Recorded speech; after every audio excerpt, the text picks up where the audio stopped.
कांग्रेस आगे है। आपको बता दें कि इन उपचुनावों के लिए आरजेडी, जेडीयू और कांग्रेस ने हाथ थामा है। 20 साल पुराने दुश्मन भी एक साथ आ गए मोदी लहर को टक्कर देने के लिए।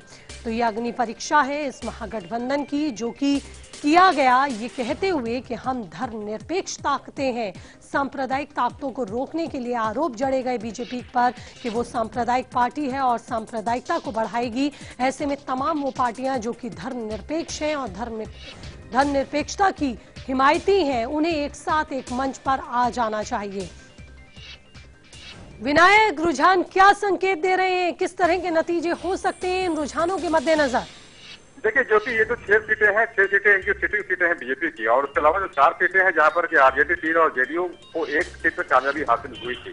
क्योंकि अभी शुरुआती का दौर है और इस दौर में आप ये देख सकती हैं कि जैसे कि हाजीपुर की बात करें, यहाँ काउंटिंग करीब 9 बजे शुरू हुए थे और 9 बजे काउंटिंग के बाद यहाँ पहले राउंड में जेडीयू 17 वोट से आगे चल रही थी, और उसके बाद जिस तरह से सेकंड राउंड में यहाँ बीजेपी को बढ़त मिल गई 750 वोट से।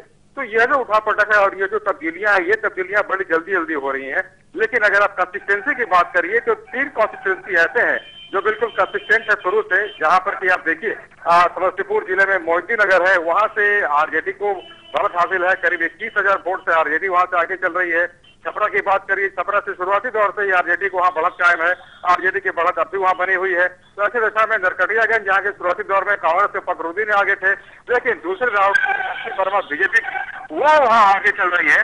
तो जो तब्दीलियां हैं वो तब्दीलियां बहुत थोड़ी दिखाई पड़ रहा है। जो ट्रेंड है वो ट्रेंड शुरुआती दौर में जहाँ जो चीजें सामने आई थी वो चीजें लगातार चल रही है ज्योति। और अब देखना पड़ेगा कि चूंकि 14 से 15 राउंड तक की काउंटिंग होनी है, अभी कहीं 6-7 राउंड की काउंटिंग पूरी हुई है। जैसे कि छपरा की बात करें तो छपरा में 7 राउंड की काउंटिंग पूरी होने के बाद प्रभुनाथ सिंह के बेटे रणधीर सिंह वहां से आगे चल रहे हैं, आरजेडी के प्रत्याशी हैं। तो ऐसी दशा में जहां से शुरुआती दौर में जो रुझान आए थे वही रुझान बिल्कुल अभी मेंटेन है। कुछ में तब्दीलियां जरूर आई हैं। तो 6 सीट इनकी सिटिंग है, 6 बचाना इनकी बड़ी चुनौती होगी। अगर 1-2 सीट ज्यादा ले पाते हैं तो शायद इनके इजाफे की बात होगी। और चूंकि आज की तारीख बड़ी महत्वपूर्ण तारीख है, हालांकि लालू प्रसाद नहीं मौजूद है अपने रिएक्शन देने के लिए, अस्पताल में मुंबई में इलाज करवा रहे हैं। अब देखिए थोड़े से वक्त के बाद ये बिल्कुल साफ हो जाएगा कि आज आखिर बाजी कौन मारने वाला है। बिल्कुल विनायक, लेकिन जानना ये चाहेंगे, जिस तरह से जाति और धर्मनिरपेक्षता के नाम पर ये महागठबंधन हुआ, इसे एक बड़ा जुआ माना जा रहा था और ये माना जा रहा था कि कोई बड़ा चमत्कार क्या हो सकता है। ये उम्मीद इस गठबंधन को थी, लेकिन क्या कुछ असर होता नजर आ रहा है? क्योंकि अभी भी 6 सीटों पर बीजेपी ही आगे दिख रही है। क्योंकि अगर यहाँ धर्मनिरपेक्षता की बात करिए तो धर्मनिरपेक्ष यहाँ फिलहाल कोई दिख नहीं रहा है। अगर आप आरजेडी की बात करिए तो आरजेडी भी लगातार कोशिश करती रहे कि जो माइनॉरिटीज के वोट है वो उनके पक्ष में है, उनका जो पोलराइजेशन है वो उनके लिए हो जाए। तो ऐसे दशा में ये कहना तो बिल्कुल बेमानी है। हर पार्टी यहाँ पर जो आप ये समझे जो वोट बैंक खासतौर पर माइनॉरिटीज के वोट बैंक है उसमें कब्जे जमाने की कोशिश है। हाँ, ये बात सही है कि लालू और नीतीश जब एक मंच पे आए तो उसमें लालू के पहले से जो इक्वेशन थे एमओआई के वो तो यहाँ कायम है ही। नीतीश के आने के बाद से उसमें महादलित का इजाफा हो जाता है, यानी एमएमओआई। ये एमएमओआई के साथ है लालू और नीतीश चल रहे हैं। तो इनकी कोशिश ये है कि इनके वोट एमओआई के हैं वो तो ना ही बढ़े, और खासतौर पर जो महादलित के वोट हैं उस अच्छी खासी संख्या मिल जाए। तो कोशिश यहाँ पे ये है। लेकिन चूंकि महादलित के वोट को लेने के लिए रामविलास पासवान के साथ इनका जो अलायंस हुआ है बीजेपी का, उपेंद्र कुशवाहा के साथ अलायंस हुआ है बीजेपी का, तो वहां से भी उन्हें फायदा ना मिले कि इस बात से इनकार नहीं कर सकते। लेकिन जहां जहां इनके जो वोट बैंक है वहां इन्हें फायदा हुआ। लेकिन अगर आप बात करिए अगर नरकटियागंज में अगर से आरजेडी और जेडीयू के इक्वेशन को फायदा मिलना होता तो वहां तक बीजेपी आगे नहीं होती। तो ऐसी दशा में ये कह लेना कि इस वोट बैंक पे इस पार्टी का कब्जा है, ये फिलहाल कहना बहुत मुश्किल है। और हाँ, ये जरूर कह सकते हैं कि 6 सीटें बीजेपी की सीटिंग है, वहां इन्हें बढ़त हासिल हुई है। लेकिन परवत्ता जहां से रामविलास पासवान की पार्टी को एक ही सीट मिली थी, वहां पर भी रामविलास पासवान पिछड़े हुए हैं, वहां जेडीयू को बढ़त मिली हुई है। तो अब जिस तरह से अलायंस को फायदे मिले थे 2014 के चुनाव में, वो फायदे फिलहाल उस हिसाब से दिख नहीं रहे ज्योति। हाँ, 1 घंटे के बाद बिल्कुल स्थिति साफ हो जाएगी कि ये जो 10 सीट है और जो लिटमस टेस्ट है, इस टेस्ट में कौन पास होता है कौन फेल होता है।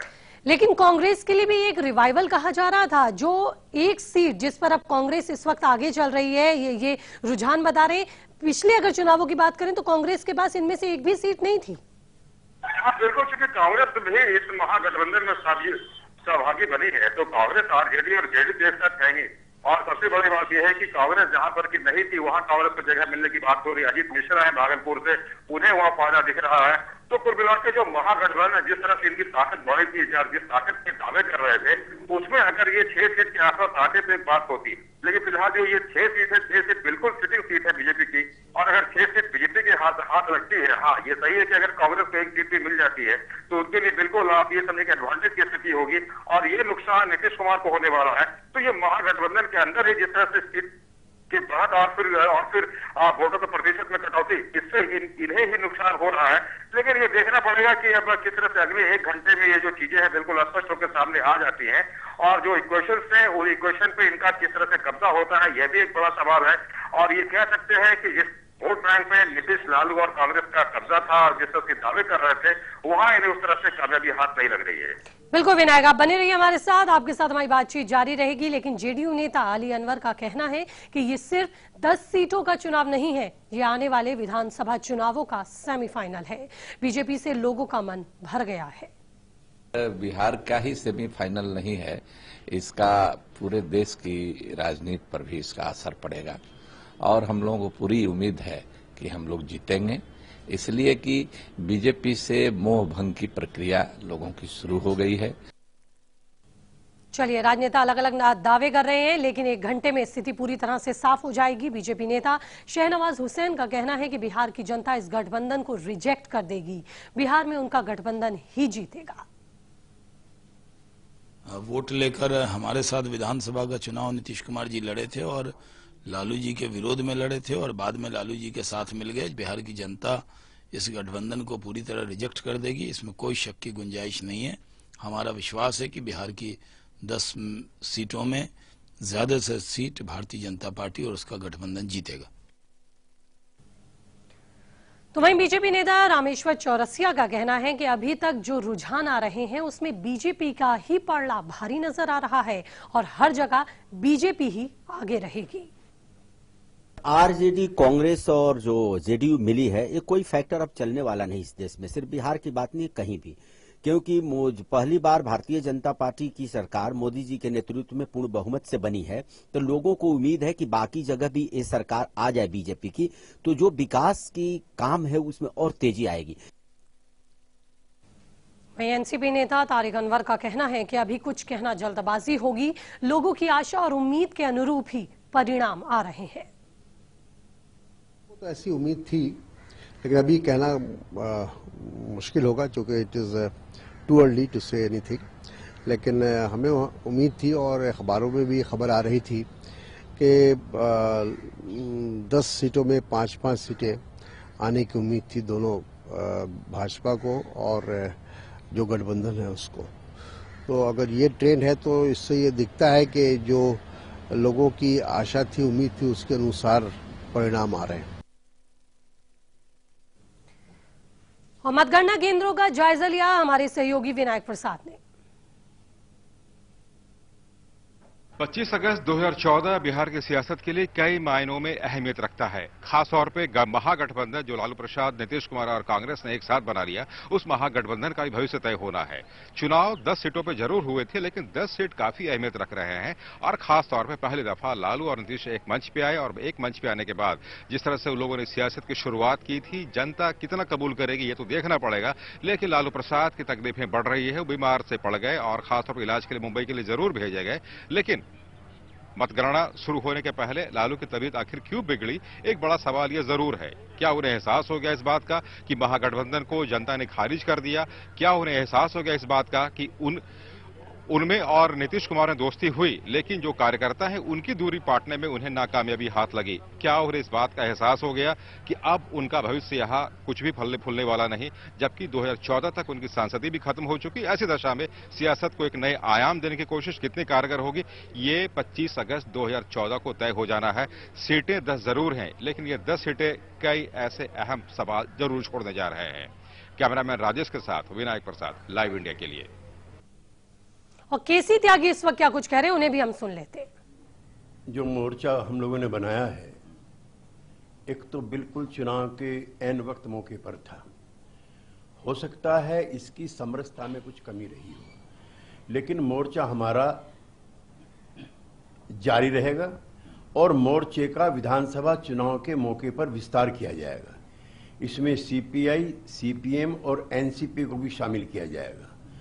और अगर भाजपा से हमारा नंबर ज्यादा हुआ तो फिर हम इस मोर्चे को और इस प्रयोग को दिल्ली तक लाएंगे और राज्यों में भी इसका फैलाव करेंगे। नहीं, मोदी की जो पहली परीक्षा थी आप उसमें उन्हें फेल करना चाहते थे। बीजेपी अपने बलबूते 4 सीटों पर आगे जा रही है। जेडीयू से मोह भंग क्यों हो रहा है? क्योंकि लालू यादव की सीटें आपसे ज्यादा हो रही हैं। इस समय JDU, RJD, Congress, CPI, CPM का सवाल नहीं। 6 सीटें भारतीय जनता पार्टी की थी और 40 में से 33 सीटें उनकी लोकसभा में थी। तो हमने वहां पर बीजेपी को प्रथम चरण में रोकने का काम किया है, दूसरे चरण में पराजित करने का काम करेंगे। तो फिलहाल अभी थोड़ी देर में नतीजे साफ हो जाएंगे। किस तरह की तस्वीर खासकर बिहार में बनकर उभरेगी, इस पर हमारी नजर रहेगी। क्या कांग्रेस का रिवाइवल हो पाएगा और वो महागठबंधन जो कि एक बड़ी उम्मीद के साथ जुए के तौर पर किया गया, क्या इससे हासिल होगा, ये भी देखना दिलचस्प होगा। और मोदी का लिटमस टेस्ट किस तरह का रहेगा, नजर हमारी बनी हुई है। विनायक मेरे सहयोगी हमारे साथ बने हुए थे। विनायक, आपका बहुत बहुत शुक्रिया इस बातचीत और अपडेट के लिए। नजर बनाए रखें, आगे हम आपसे अपडेट लेंगे। वक्त एक छोटे से ब्रेक का है, लौट रहे हैं जल्द।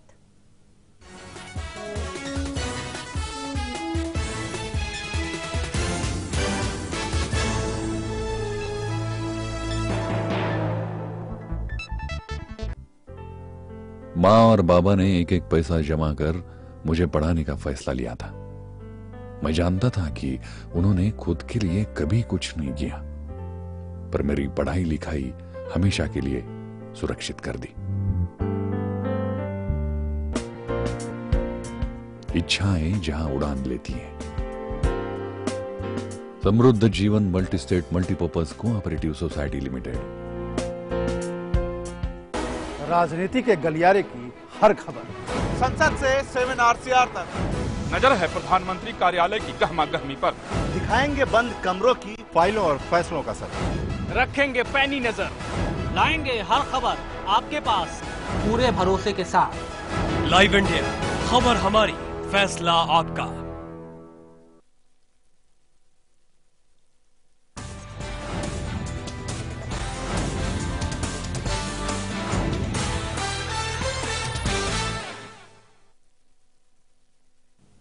और इस वक्त की बड़ी खबर आ रही है, आपको बता दें कि आग की खबर बताई जा रही है। कनॉट प्लेस में आग लगी है।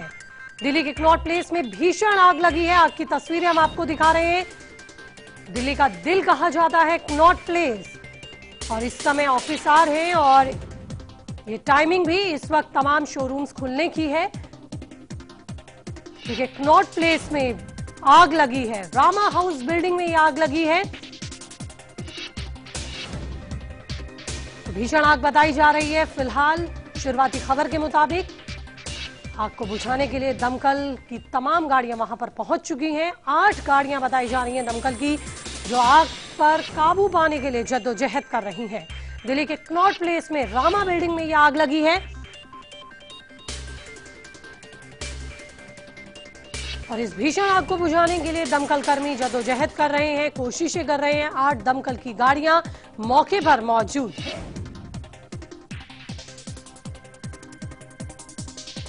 और ज्यादा अपडेट के साथ मेरे सहयोगी रवि जरहुद्रा हमारे साथ जुड़ चुके हैं। रवि, फिलहाल क्या स्थिति बताई जा रही है? बिल्कुल, जिस तरह से फायर ऑफिसर लगातार आग बुझाने का काम कर रहे हैं और उनका ये कहना है कि आग जो है वो नियंत्रित है।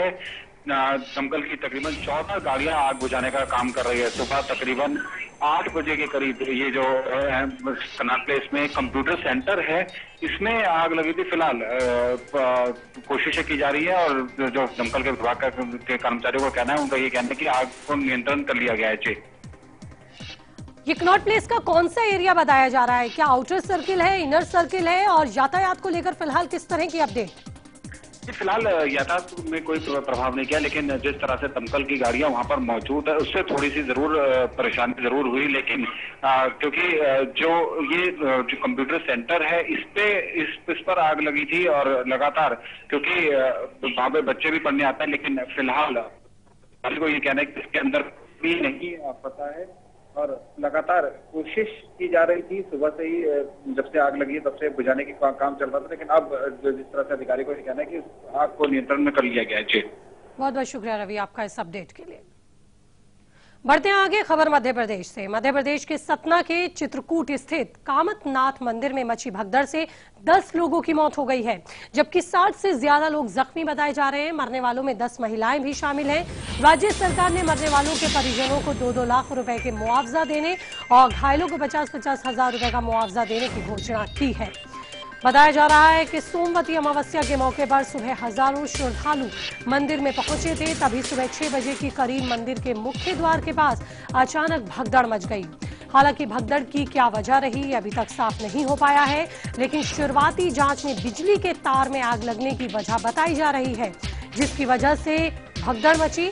आपको बता दें कि पिछले साल दतिया में भी एक मंदिर में मची भगदड़ में 100 से ज्यादा लोग मारे गए थे। आपको बता दें कि इस मंदिर में गिरी की परिक्रमा की जाती है और लोग लेटकर यहां पर परिक्रमा करते हैं। विशेष मौका होने के चलते आज भीड़ ज्यादा थी और बिजली की तार में आग बताई जा रही है। ये शुरुआती जानकारी है, शुरुआती वजह है। हालांकि जांच बिठा दी गई है, जांच की जा रही है इस घटना की कि क्या वजह रही, क्यों भगदड़ मची। लेकिन जानकारी के मुताबिक 10 लोगों की मौत हुई है इस भगदड़ में। मध्य प्रदेश में मध्य प्रदेश के सतना में भगदड़ मची है। कामतनाथ का ये मंदिर है जो कि बेहद लोकप्रिय और प्राचीन मंदिर है। यहां पर गिरी की परिक्रमा होती है और लोग लेटकर यहां पर परिक्रमा करते हैं। अमावस्या का मौका होने के चलते यहां भीड़ ज्यादा थी। पूर्णिमा और अमावस्या पर यहां पर इस मंदिर में भीड़ ज्यादा रहती है, भक्तों की बड़ी तादाद होती है और विशेष कार्यक्रम भी आयोजित किए जाते हैं विशेष मौकों पर। तो इस भगदड़ में 10 लोगों की मौत की खबर है, जबकि कई लोग जख्मी हुए हैं। मारे गए लोगों के परिवार वालों को 2-2 लाख रुपया मुआवजा देने का ऐलान राज्य सरकार की तरफ से किया गया है। मरने वालों में 5 महिलाएं बताई जा रही हैं, जबकि 60 लोग जख्मी बताए जा रहे हैं। आशंका जताई जा रही है कि मरने वालों का आंकड़ा बढ़ सकता है। फिलहाल राहत और बचाव कार्य जारी है। पुलिस भी मौके पर पहुंची हुई है। व्यवस्था को बनाने की कोशिशें की जा रही हैं। हालात को नियंत्रित करने के लिए कोशिशें जारी हैं।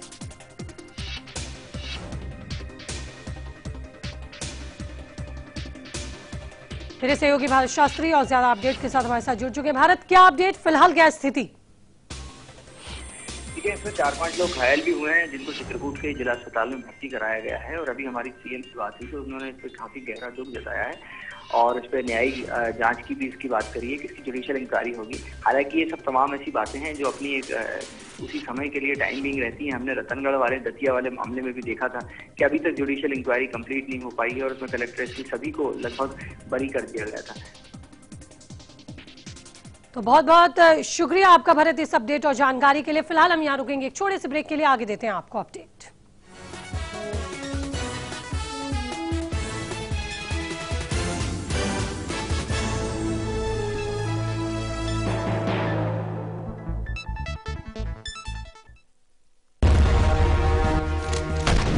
गोली आज की हकीकत है, बुलेट प्रूफ आज की जरूरत। करें सुरक्षित अपने आप को। Z+ बुलेट प्रूफ जैकेट्स और गाड़ियों के संग कॉल करें 9719191919। Z+ आपका सुरक्षा कवच। समय जैसे जैसे बदलता गया वैसे वक्त के साथ साथ बच्चे भी जवां हो गए।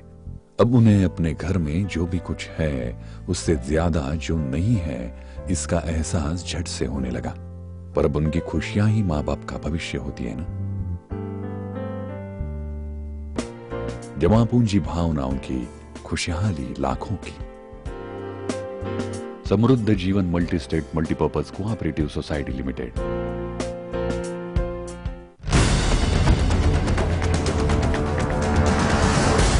देश और दुनिया की हर बड़ी खबर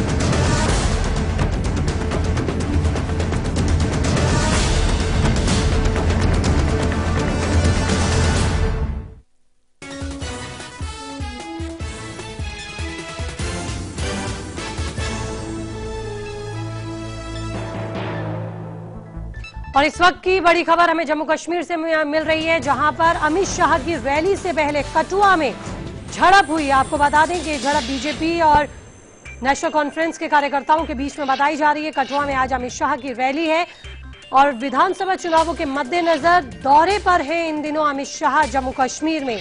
कठुआ में आज उनकी रैली होनी है और खबर यह भी है कि आरएसपुरा में भी उन्होंने जाना था, लेकिन वहां पर भी झड़प की खबरें हैं। तो कठुआ में रैली से पहले झड़प हुई है नेशनल कॉन्फ्रेंस और बीजेपी कार्यकर्ताओं के बीच।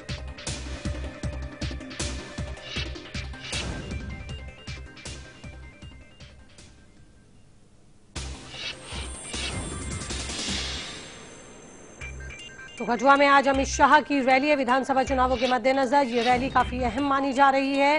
दौरे पर है इन दिनों अमित शाह जम्मू कश्मीर में, जहां आज उन्हें आरएसपुरा सेक्टर का भी दौरा करना है, जहां पर लगातार पाकिस्तान की तरफ से फायरिंग जारी है। मेरे सहयोगी रविंद्र श्रीवास्तव और ज्यादा अपडेट के साथ हमारे साथ जुड़ चुके हैं। रविंद्र, क्या कुछ जानकारी विस्तार से बताएं। जी देखिए, अमित शाह जो भारतीय जनता पार्टी के अध्यक्ष हैं, वो आज बॉर्डर के लोगों का हाल जानने के लिए आए थे। आरएसपुरा के हायर सेकेंडरी स्कूल में लोगों को और उन्होंने आश्वासन दिलवाया है कि हाँ, जितनी जल्दी हो सकेगा आप लोगों की जो प्रॉब्लम है उसको हल किया जाएगा। क्योंकि अगर इनके अमित शाह जी के दौरे को देखा जाए तो 2 दिवसीय दौरा था इनका। एक तो बॉर्डर के लोगों का हाल जानना था इनको, और दूसरा मिशन आने वाला विधानसभा इलेक्शन है उसको जोड़ के भी देखा जा सकता है, क्योंकि मिशन 44+ जो है वो उसकी। चलिए, शुक्रिया रविंद्र आपका इस बातचीत और अपडेट के लिए। लगातार खबरों का सिलसिला जारी है। वक्त एक छोटे से ब्रेक का, हम लौट रहे हैं।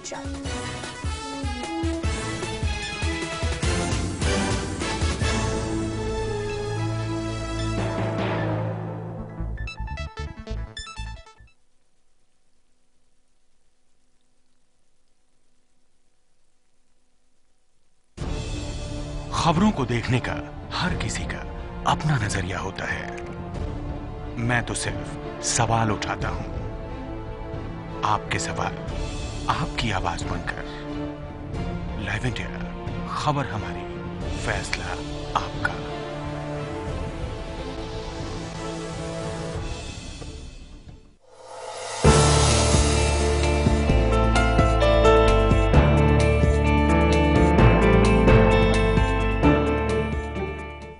देश के कोने कोने से हर वो खबर जो जुड़ी हो आपसे, मुद्दा राजनीतिक हो या सामाजिक, देखिए दिन भर की हर बड़ी खबर 7 PM इंडिया और 9 PM इंडिया, सिर्फ लाइव इंडिया पर।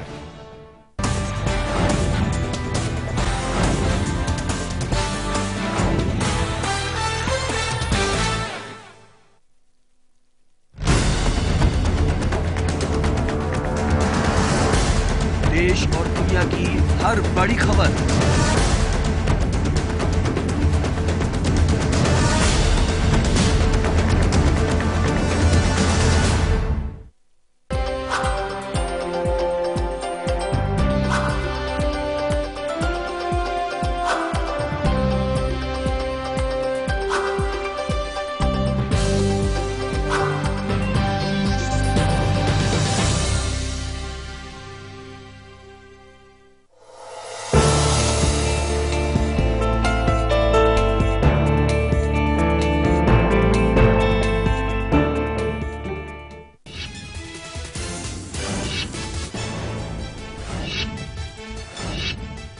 उपचुनावों की मतगणना जारी। बिहार में एनडीए और महागठबंधन के बीच कांटे का मुकाबला। 5-5 सीटों पर दोनों आगे। मध्य प्रदेश में बीजेपी सब पर भारी। बीजेपी संसदीय बोर्ड में आडवाणी और जोशी को जगह मिलने के आसार नहीं, एक अंग्रेजी अखबार का दावा। कांग्रेस ने ली चुटकी, अब पार्टी पर रहेगा एक ही आदमी का राज। नतीजों के ही दिन लालू बीमार। मुंबई के एशियन हार्ट इंस्टीट्यूट में दिल की सर्जरी के लिए हुए दाखिल।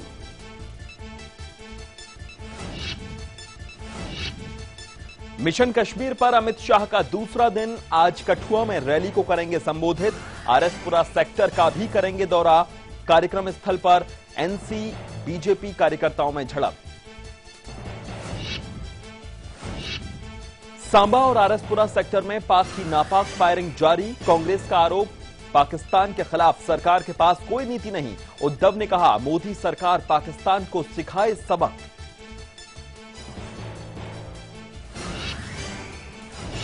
सुप्रीम कोर्ट में कई अहम फैसले आज, कोल आवंटन रद्द करने पर आ सकता है फैसला, न्यायिक सुधार बिल पर भी सुनवाई।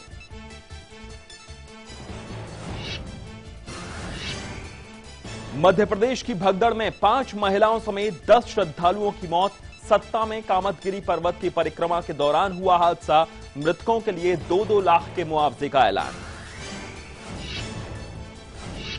लव जिहाद के खिलाफ आज रांची बंद, शूटर तारा शाहदेव केस में फरार आरोपी रकीबुल हुसैन को पकड़ने के लिए धरपकड़ तेज, कांग्रेस का आरोप ध्रुवीकरण का माहौल बना रही है बीजेपी।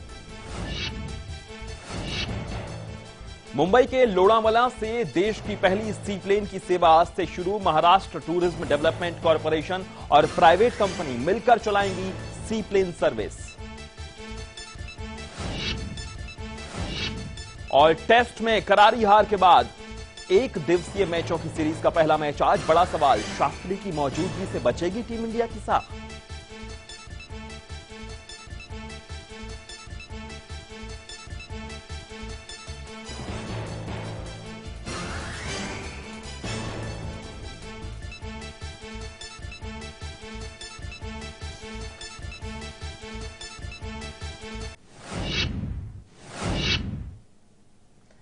नमस्कार, आप सभी का स्वागत है। आपके साथ मैं हूं देवेश। के वशिष्ठ उपचुनावों के नतीजे रुझान आ रहे हैं। पहला नतीजा आया है, वो नतीजा पंजाब से है, वो आपको बताएं। इस वक्त की बड़ी खबर यही है कि पंजाब से पहला नतीजा आ गया है।